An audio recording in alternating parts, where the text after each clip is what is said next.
राज्यातील पावसासंदर्भातले राज्याच्या अनेक भागात मुसळधार पाऊस कोसळतोय। चौथ्या दिवशी राज्यात पावसाने तुफान बॅटिंग केली आहे। मुंबईसह उपनगर, ठाणे, नवी मुंबईत देखील जोरदार पाऊस पडतोय।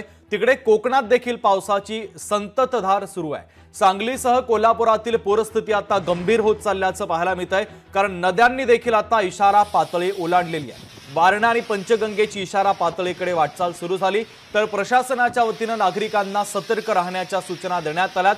नदीकाठच्या गावांना देखील सतर्कतेच्या सूचना देण्यात आलेल्या आहेत। प्रामुख्याने मुसळधार पावसाची दृश्य आपण पाहतोय। मुंबई, कल्याण, वसई विरार, ठाणे, नवी मुंबई, रायगड, रत्नागिरी, सांगली, कोल्हापूर, सातारा, पालघर आणि गडचिरोली या ठिकाणची दृश्य आहेत। मुसळधार पावसाचा फटका नागरिकांना बसतोय। अनेक ठिकाणी जनजीवन विस्कळीत झाल्याचं पाहायला मिळतंय।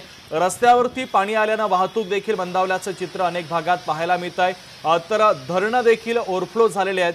छोटे मोठे तलाव, बंधारे देखील भरलेले आहेत आणि त्याच्यातून पाण्याचा प्रवाह आता मोठ्या प्रमाणात नद्यांच्या कडे झेपावलेला आहे। त्यामुळे नदीकाठच्या गावांना देखील सतर्कतेचा इशारा देण्यात आलाय। अनेक ठिकाणी सांगलीमध्ये देखील पूरस्थिती आणि कोल्हापूरमध्ये देखील पूरस्थिती निर्माण झाल्याचं पाहायला मिळत आहे। लोकशाही मराठी ऐका, पहा, जागरूक रहा।